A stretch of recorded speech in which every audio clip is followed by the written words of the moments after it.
Au sommaire, lancement d'une campagne de vivriers dans le district d'Abidjan. Pendant 3 mois, les populations de la capitale économique ivoirienne vont pouvoir bénéficier d'une caravane du vivrier. Cette caravane a pour objectif de lutter contre la vie chère à travers la vente au kilogramme de produits vivriers. Nous en parlerons dans ce journal. Et puis dans cette édition, nous parlerons également de la Société africaine de cacao qui a procédé au déploiement de son plan d'opération interne, un exercice de simulation pour efficacement faire face à une situation réelle de sinistre. Bonsoir à tous, vous regardez Business 24 Africa, la chaîne de l'innovation au cœur de l'émergence africaine et vous suivez le journal. La Fédération nationale des sociétés coopératives de vivriers de Côte d'Ivoire, FENASCO-VICI, a procédé ce jeudi 25 août au lancement d'une caravane de vivriers dans le district d'Abidjan. Objectif, lutter contre la vie chère à travers la vente au kilogramme de produits vivriers. Durant 3 mois, les populations de la capitale économique ivoirienne vont pouvoir bénéficier de cette caravane. Sandrine Bamba nous en dit plus.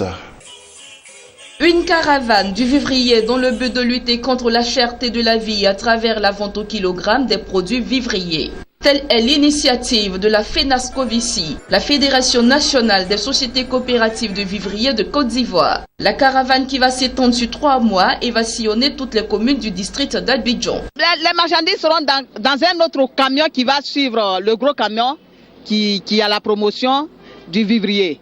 Et ce camion va suivre le gros camion partout qu'ils arrêtent, autour des marchés, autour de ces grands carrefours de nos communes. En tout cas, dans les mairies même, proches des mairies, où les gens peuvent venir se ravitailler. Dans les grandes communes, dans les grandes cités, le camion va passer pour s'arrêter, pour dire aux gens que voilà, on apporte la nourriture à leur porte.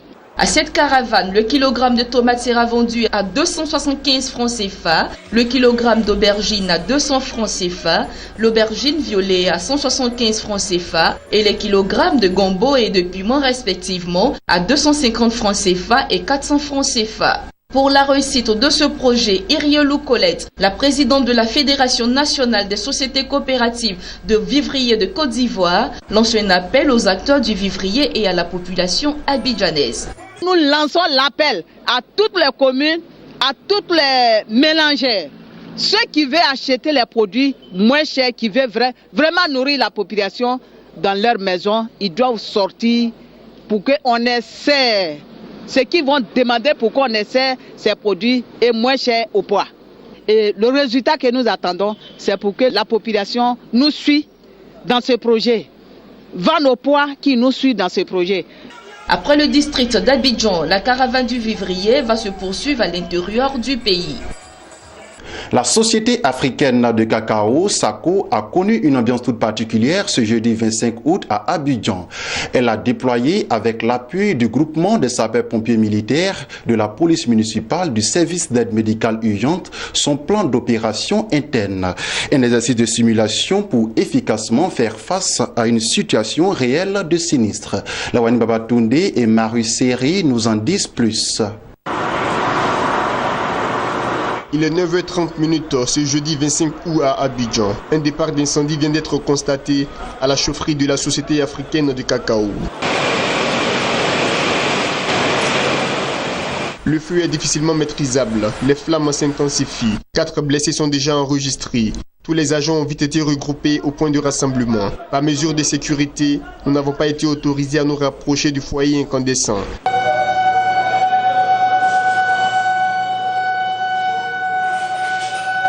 Dix minutes après le début du sinistre, la direction décide de déployer le plan d'opération interne. La police, les sapeurs-pompiers militaires et le SAMU, le service d'aide médicale urgente sont alertés. Ces derniers ne tardent pas à arriver sur le site.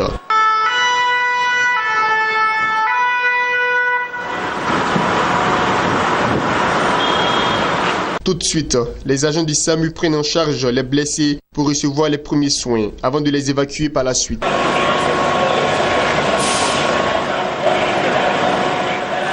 Les sapeurs-pompiers militaires tentent, eux, de circonscrire l'incendie qui s'est produit depuis une dizaine de minutes, quand soudain, un autre foyer se déclare à l'infirmerie, puis un troisième à la cantine.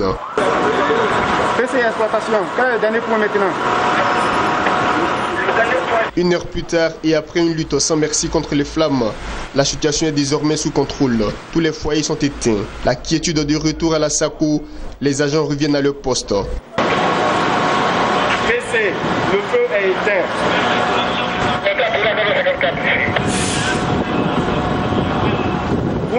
Vous m'entendez, PC, le feu est éteint.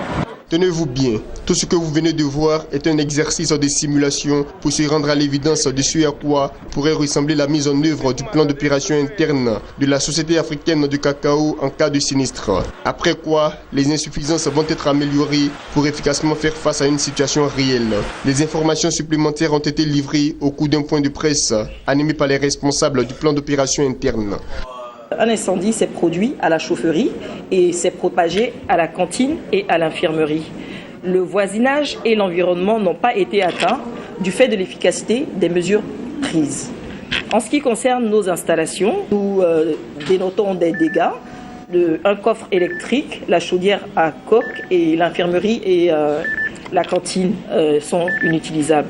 Mais ces dégâts, en fait, ne vont pas nous empêcher à travailler parce que nous disposons d'autres chaudières.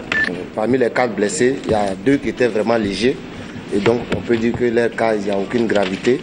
Concernant les 2 autres, on attend le retour des médecins pour nous faire un état global. Pour le moment, les 4 personnes, la vie est hors de danger. Au stade actuel, les investigations continuent. L'urgence pour nous, avec l'aide des sapeurs-pompiers, c'était de circonscrire ce feu-là. Ultérieurement, nous pourrons éventuellement nous-mêmes savoir l'origine exacte du feu et puis les dispositions à prendre. Cette opération préventive a lieu une fois dans l'année. Une obligation faite à toute entreprise par le service d'inspection des installations classées SDIC et le CIAPOL, le Centre ivoirien anti-pollution. La SACO, il faut le rappeler, est une société africaine spécialisée dans la transformation du cacao en produits semi-finis et finis. Elle est une filiale du chocolatier suisse Barry Callebaut. Poursuivons ce journal avec ces informations, et cette fois en bref et en images. Et rendons-nous en Tanzanie où ce sont environ 690 millions de dollars qui seront mobilisés en vue de financer les travaux d'expansion du port de Dar es Salaam. L'information a été donnée en début de semaine par le directeur général de la Tanzania Port Authority lors d'un séminaire sur les performances des ports de Tanzanie. L'objectif ultime de ce projet est de porter le trafic du port de Dar es Salaam des 14,6 millions de tonnes enregistrées pendant l'exercice 2013-2014 à 28 millions de tonnes à l'horizon 2020. Terminons avec cette information et rendons-nous au Cameroun où les consommateurs pourraient bientôt voir apparaître dans les rayons de grande surface les nouvelles boîtes de sucre mises sur le marché par la société camerounaise International Sugar Company. L'entreprise a été autorisée par le gouvernement camerounais à produire du sucre en morceaux et en bûchettes depuis janvier 2016. Elle va donc démarrer avec une capacité de production de 25 tonnes par jour pour le sucre en morceaux et 20 tonnes par jour pour le sucre en bûchettes. C'est ce qui s'achève ce journal. Merci de nous avoir suivis. L'information continue sur Business 24 Africa, la première chaîne panafricaine d'information économique.